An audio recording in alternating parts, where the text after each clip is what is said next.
Shri Krishna Chaitanya Prabhu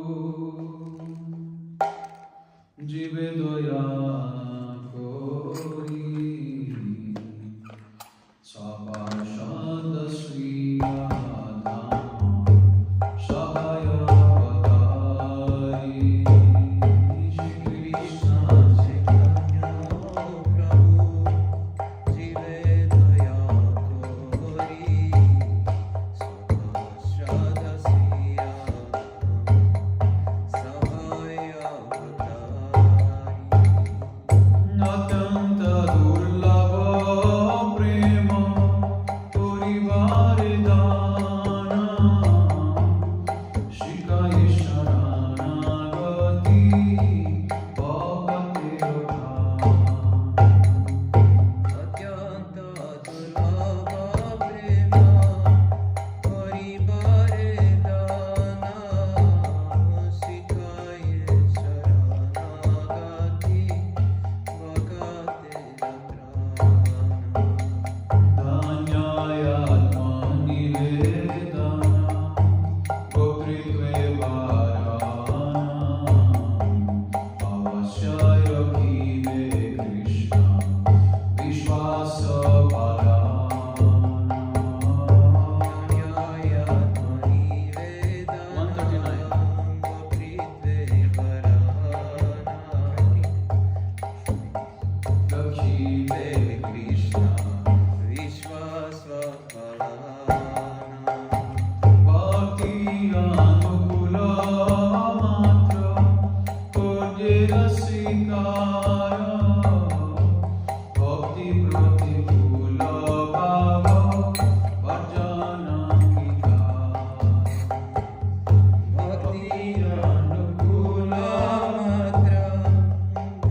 Prabhu, you want to suggest some? You want to suggest?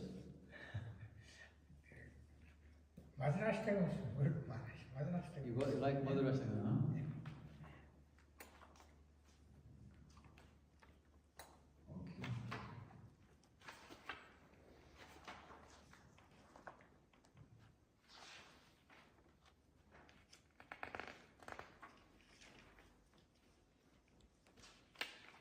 $69 in this book. 69.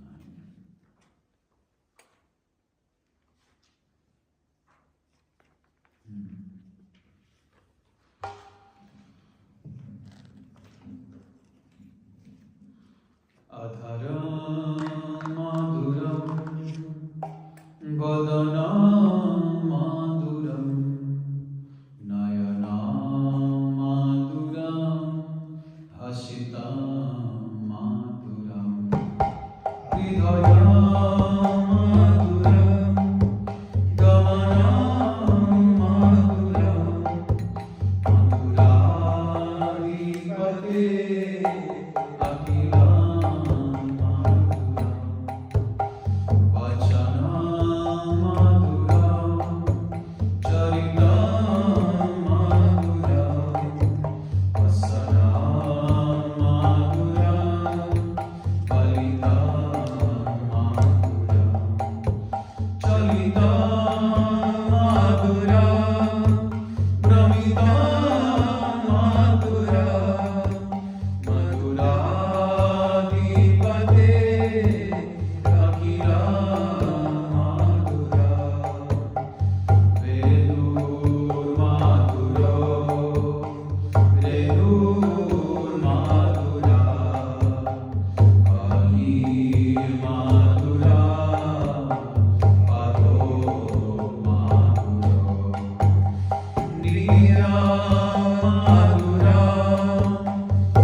Om Adhyanatirandasya Jnananjana-shalakaya Chakshurunmilitam Yena Tasmai Sri Gurave Namaha Gurave Gaurachandraya Radhikaye Tadalaye Krishnaya Krishna Bhaktaya Tadbhaktaya Namo Namaha Narayanam Guru Vande Sharanyam Bhakta Bandhavam Gauravano Vishnam Purnam Radhadasyam Pradayakam Rupanugacharya Varyam Rupamanjari Preshtakam Patita Pavana Karunyam Yugacharya Narayana Vancha Kalpatarubhyasya Kripa Sindhubhya Evacha Prabhu Patitan Pavanebhyo Vaishnavebhyo Namo Namo. I am telling, please. Namo Mahavadanyaya Krishna Prema Pradayate Krishnaya Krishna Chaitanya Namani Gaurantushye Namaha Shama Sundara Shikanda Shekara Ismirahasra Murali Manohara Radhikara Sikamam Kripanide Swapriya Charana Kinkarin Kuru Tapta Kanchana Gaurangi Radhe Vrindavaneshwari Vrishabhanu Sute Devi Pranamami Vrindai Tulasi Deviyai Priyai Keshavasya Krishna Bhakti Prade Devi Satyavatyai Namo Namo Shri Krishna Chaitanya Prabhu Nityananda Shri Advaita Gadadhara Shri Vasari Gaura Bhakta Hare Krishna Krishna Krishna Hare Hare Hare Ram Ram Hare Hare. So first of all, I begin offering my most humble obeisances to the dust of the lotus feet of Paramaradha Shri Guru Pada Padma Nitya Lila Pravishta Om Vishnu Pada Shtotra Sata Srimad Srila Bhaktivedanta Narayana Goswami Maharaj Srila Gurudeva, and to my most worshipful Hoshish and Sannyasa Guru Nitya Lila Pravishta Om Vishnu Pada Shtotra Sata Srimad Srila Bhakti Vigyan Bharati Goswami Maharaja, and to Nitya Lila Pravishta Om Vishnu Pada Shtotra Sata Srimad Bhakti Vaibhava Puri Goswami Maharaj, Nitya Lila Pravishta Om Vishnu Pada Shtotra Sata Srimad Srila Bhakti Sadhaka Muni Goswami Maharaj, and to all Shri Rupango Gauriya Guru Varga, to all Tridandi Sannyasis, headed by Pujapada Bhakti Nishta Madhusudan Maharaj, and all the Brahmacharis, Vaishnavas, Vaishnavis, and to the all assembled devotees, my humble, respectful obeisances. So by the causeless mercy of Srila Gurudeva and all Mahabhagavatas Acharyas, we are able to assemble here one more time. So yesterday we were reading about the different types of gopis that joined Krishna's Rasa Leela. Then we had two categories, Nitya Siddhas and Sadhana Siddhas. Within Sadhana Siddha groups, we had the Shruti-charis and the Muni-charis. Is the Vedas personified and the Rishis from Dandaka forest. Then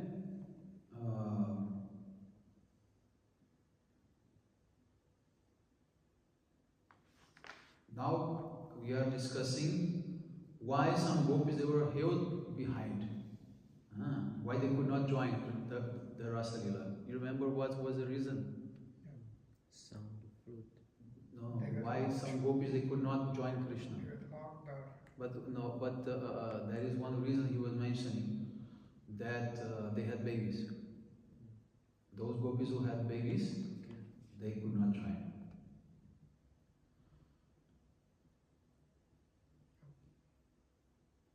No, all of them they were locked. But Jogamaya made the duplicate. No one could leave. But some they could not leave because they had babies. Due to some, he is going to explain. Due to some bada, some obstacle is there. Because some means extra attachment is there. Some, not completely pure. But only by feeling that separation when they are left behind home, by that fire of separation, they will burn that last smell of anartha which is there. Just like if you keep camphor in one pot, and after some time you remove the camphor, still the smell will be in the pot for a long time. So in the same way, even after removing all the anarthas from your heart, still the smell of anarthas will still be there. That also has to be burned. And that will be burned by the fire of separation. That fire will make everything clear.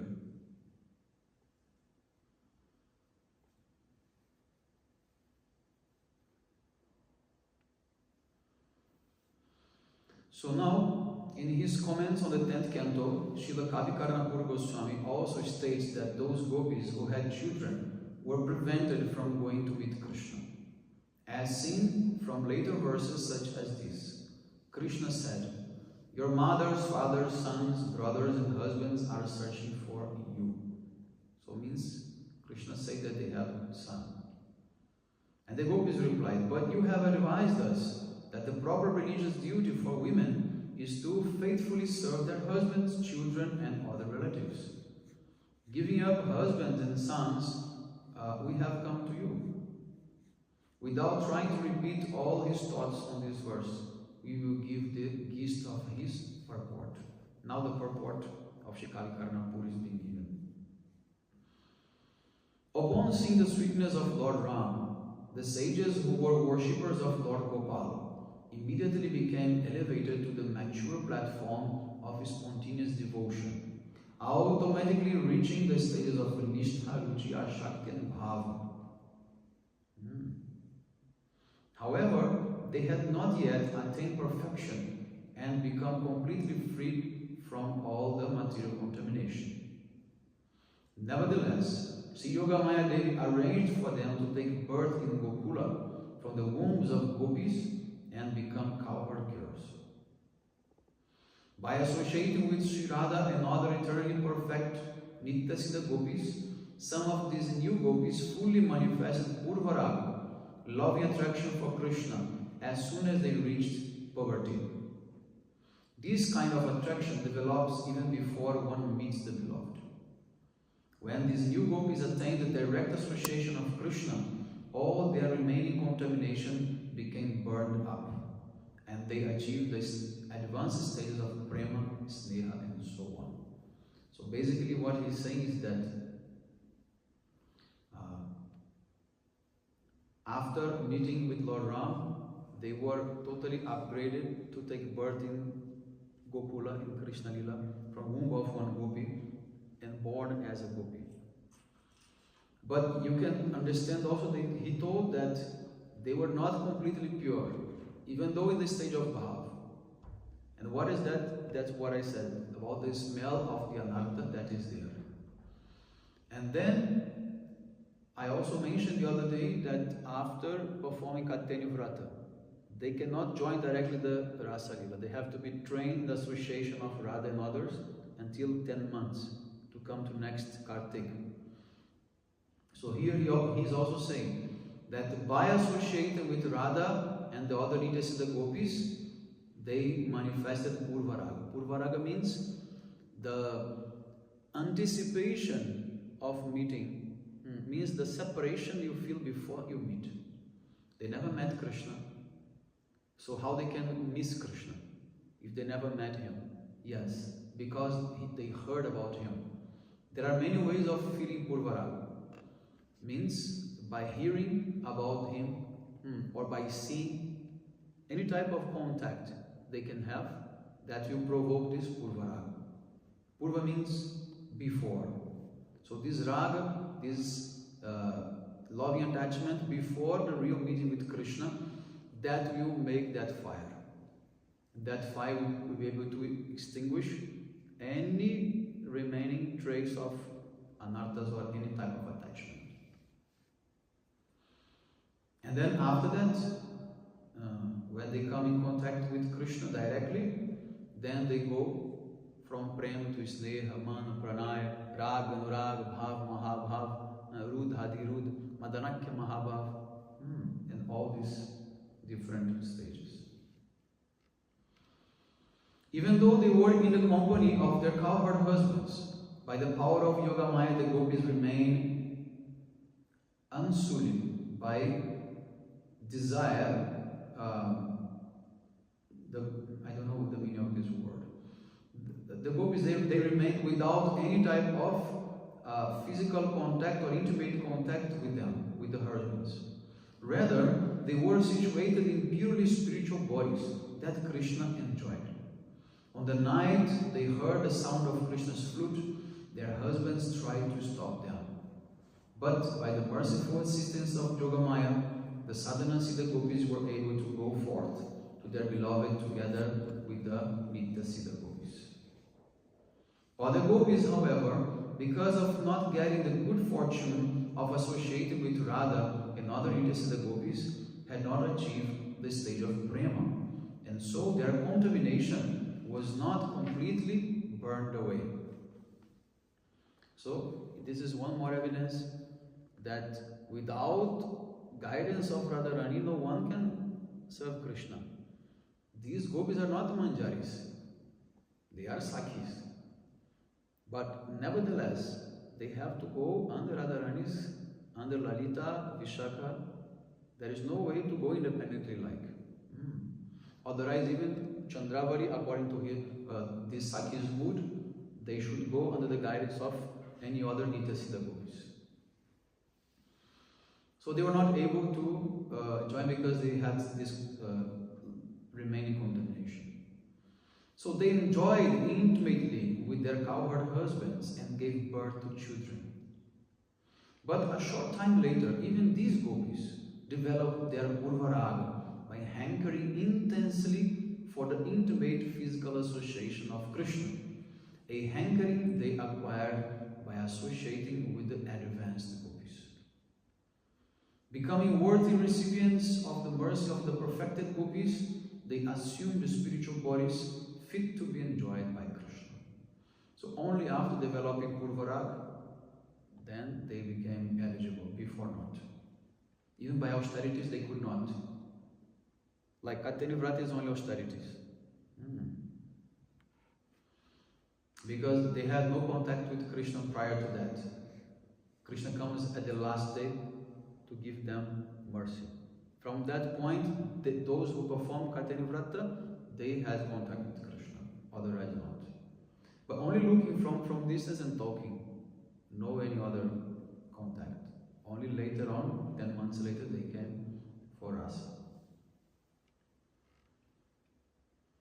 When Yogamaya failed to help them overcome their husbands' attempts to keep them from going out, they felt themselves cast into the worst calamity.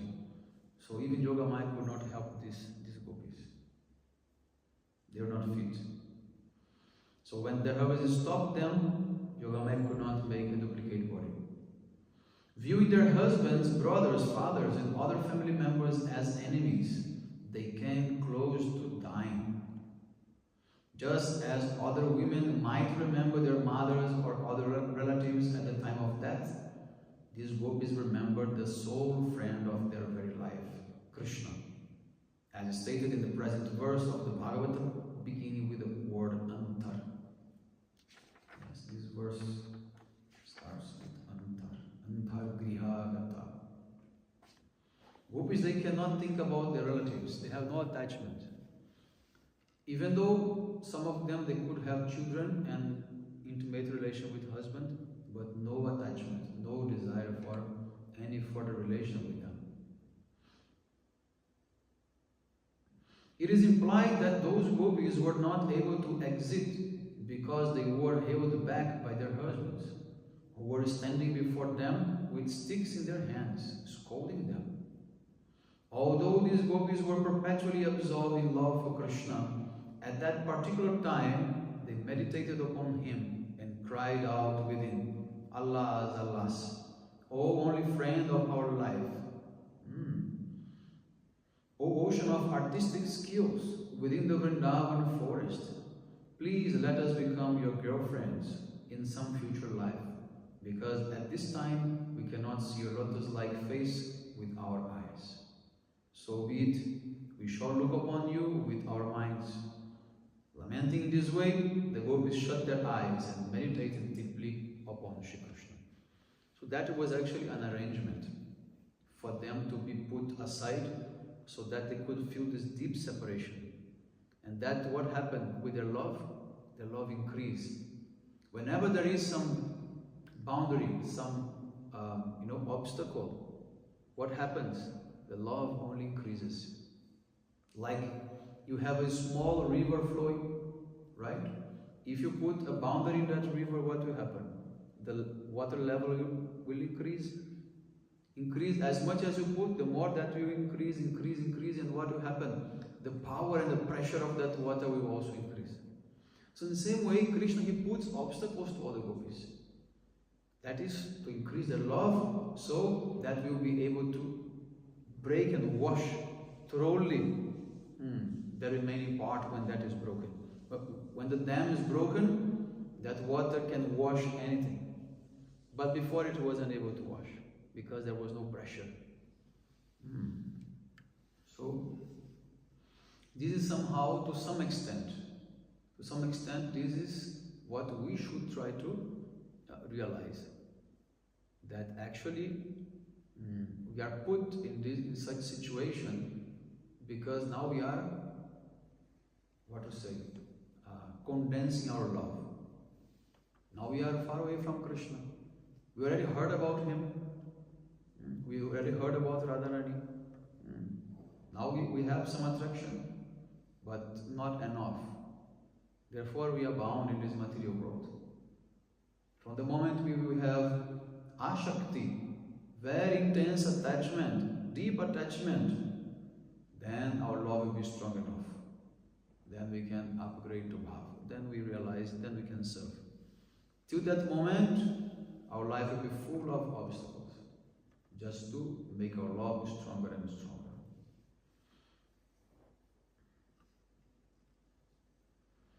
Now verse number 11, 10 and 11.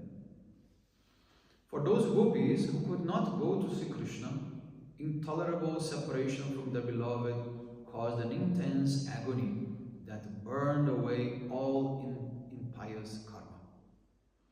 By meditating upon him, they realized his embrace, and the ecstasy they then felt exhausted their material piety. Even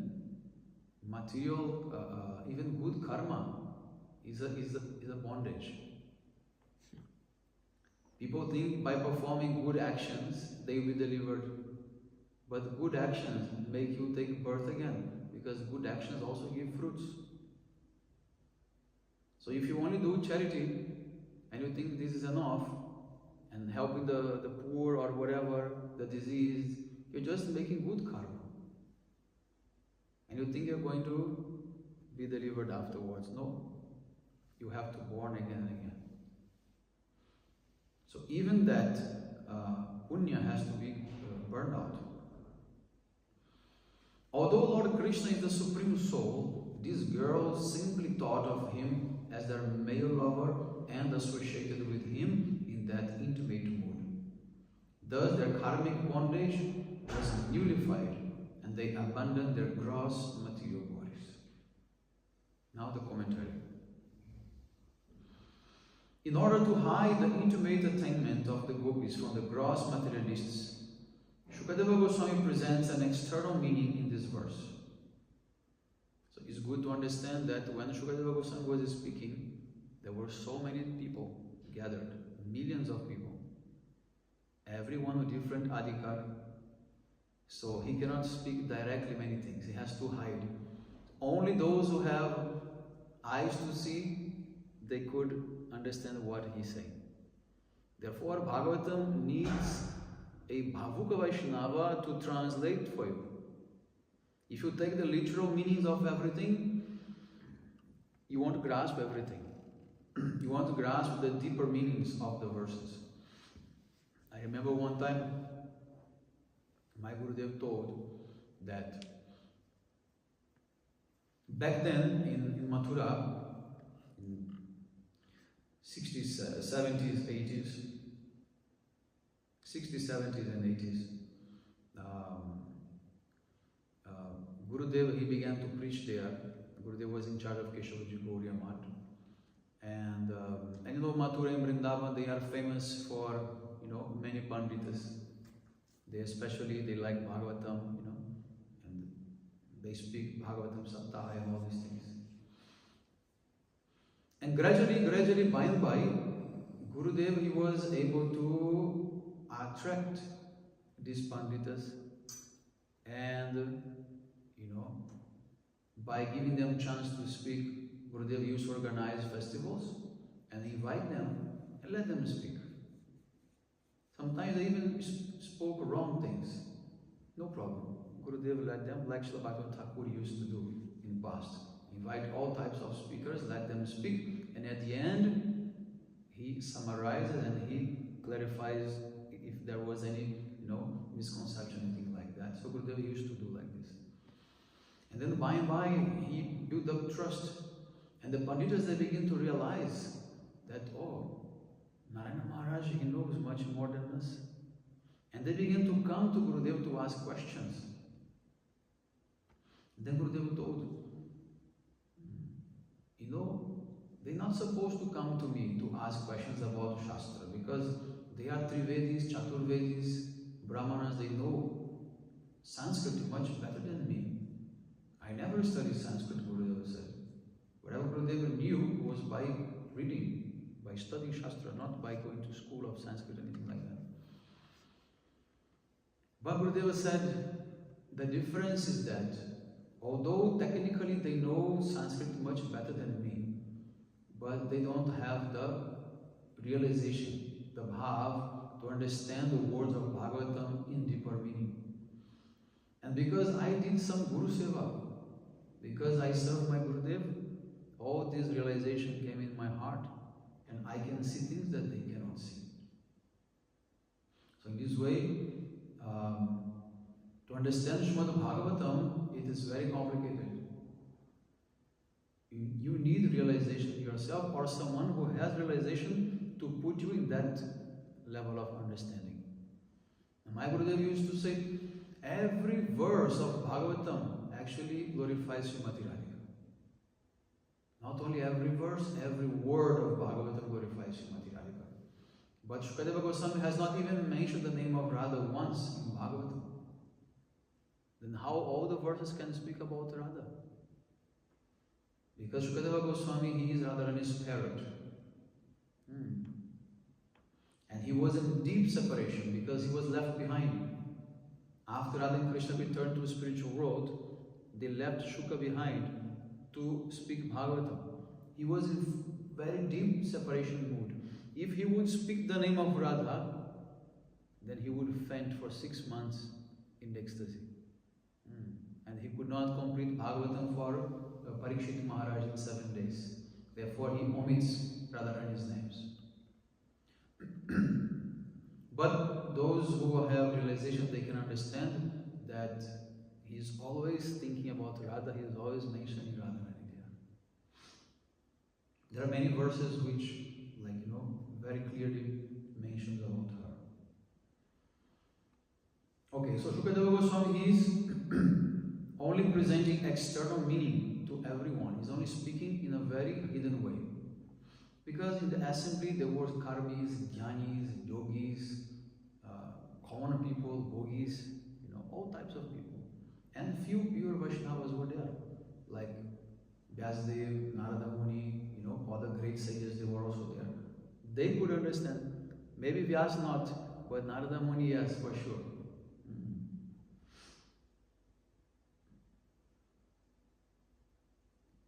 From this verse, the materialists can understand that Krishna gave the gopis liberation.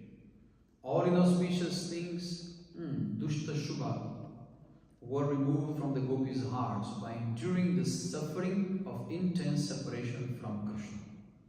And all their auspicious karmic reactions were removed by their blissfully embracing Krishna in meditation.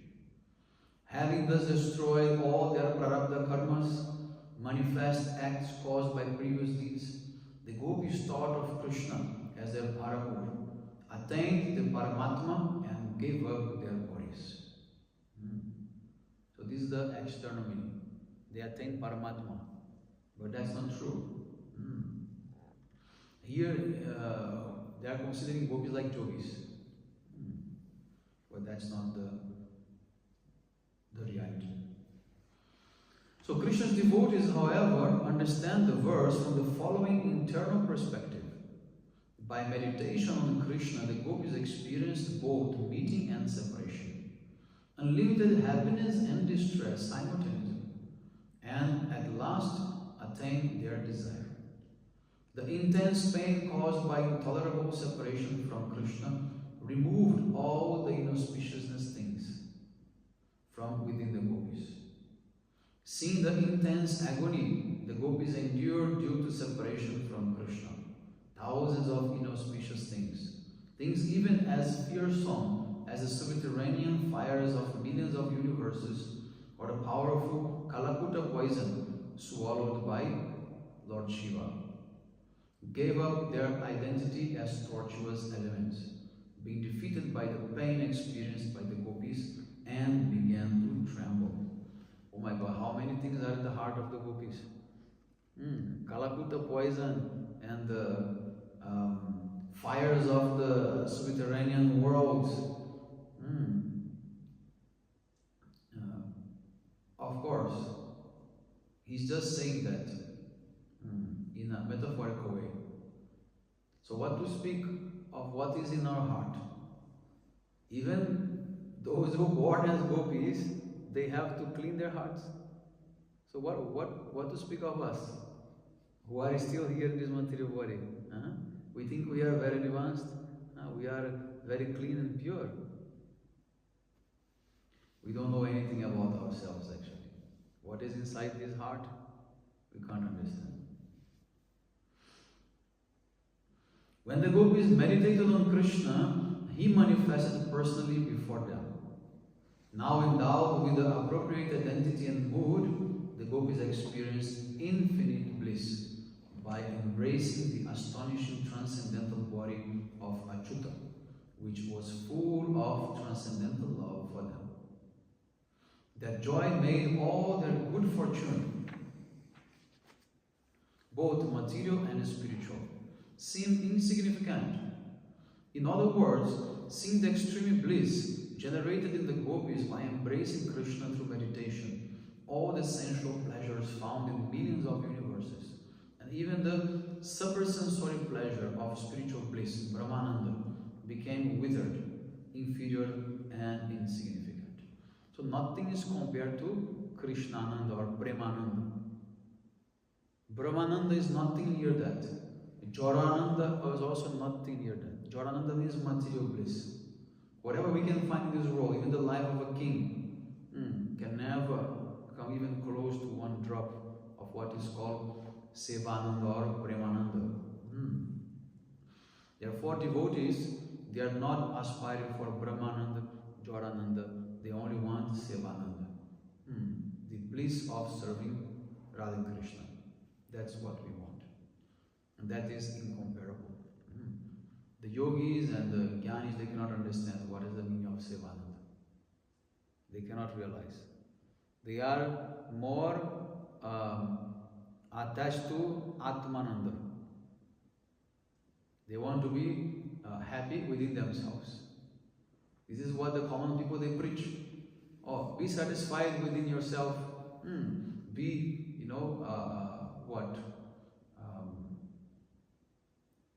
completely, detached from everything. Don't do anything, just be self-satisfied, self-sufficient. This is called Atmananda, to find pleasure in your own soul. This is even more selfish than Brahmananda or others. To say that because sin and piety can only be destroyed by experiencing pain and pleasure, the gopis' papa and punya were destroyed by the distress of joy arising from their separation and union with Krishna, is not acceptable to the Vaishnavas. Because separation from Krishna is not caused by sin, and meeting with Krishna is not caused by piety. Thus the first meaning of the verse is rejected. Understood? He said that you can only destroy your sins by suffering, and you can only destroy your punya by, yes Maharaj, okay, by enjoying, by having, yes. You have to enjoy the fruits of punya, and you have to suffer the fruits of sins. So here we cannot say that the gopis, they destroy their sins or their suffering and their happiness because of that, because they are not performing any type of sinful activities. Then we will continue tomorrow.